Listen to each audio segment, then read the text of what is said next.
which is when you consider kind of the risks involved, quite interesting.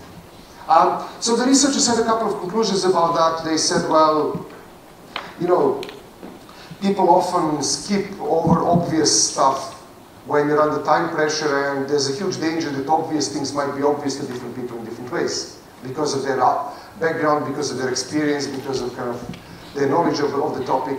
They talked about how the role of the commanders was mostly to dictate orders and not to ensure that people understood them correctly.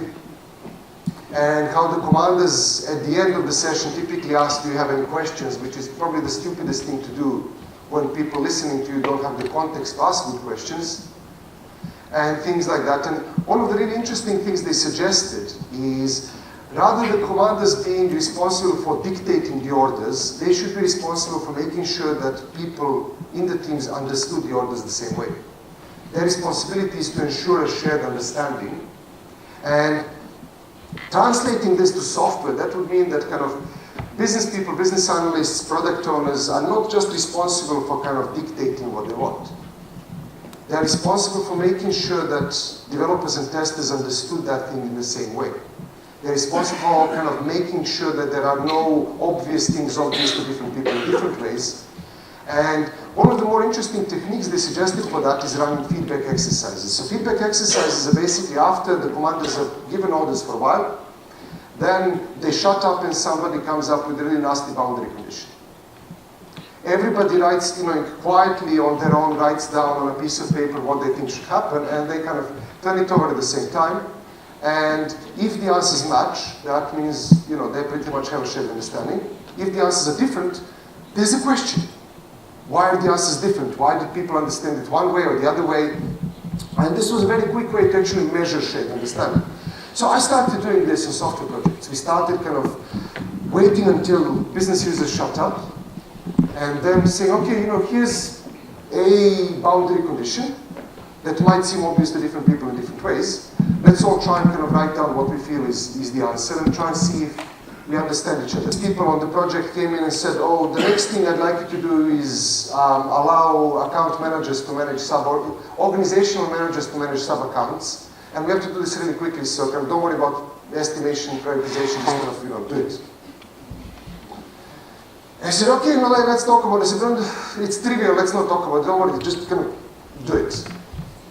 And he said, okay, I asked the tester to come up with a boundary condition, and we just said, let's spend 2 minutes trying to write this down. Half an hour later, the 3 business people that were in the room were shouting at each other. What exactly is an organization? What's a sub-organizational admin, and what does it mean to manage accounts? Because they couldn't agree. And at this point, we said, look, stop. Because, by the end of this iteration, whatever we do, 2 out of 3 of you will be angry.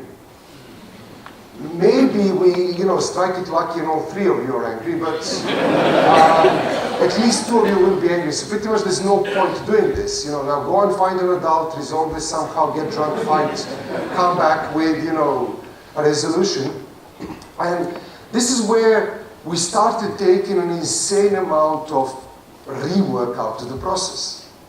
We were no longer doing busy work, we were stopping stuff early on, because we could catch these problems with assumptions, catch these problems with misunderstood requirements, with stuff that people never really had time to think about early on. So we kind of went back to these guys and said, look, your role should not be to kind of dictate requirements. Although, you are the product owners and blah, blah, blah, your role is not to dictate the requirements, because if you do that, we risk misunderstanding things. If you do that, then you are the only people responsible for getting this right. You have to be right all the time. You have to be so precise that we can do stuff without any kind of bad assumptions or anything like that. And that means that kind of we are moving at the speed of one person giving us requirements. We were no longer moving at the speed of 2 testers, but we were not moving at the speed of 10 developers. We were moving at the speed of how much requirements one person can produce, which is kind of pointless. We can run a lot faster. There's no reason to do that. Developers and testers are not stupid. They know a bit about the domain. Maybe they can help with kind of clarifying the requirements. Maybe we can discover all these things earlier. So we started changing the role of the people on top. We said, your job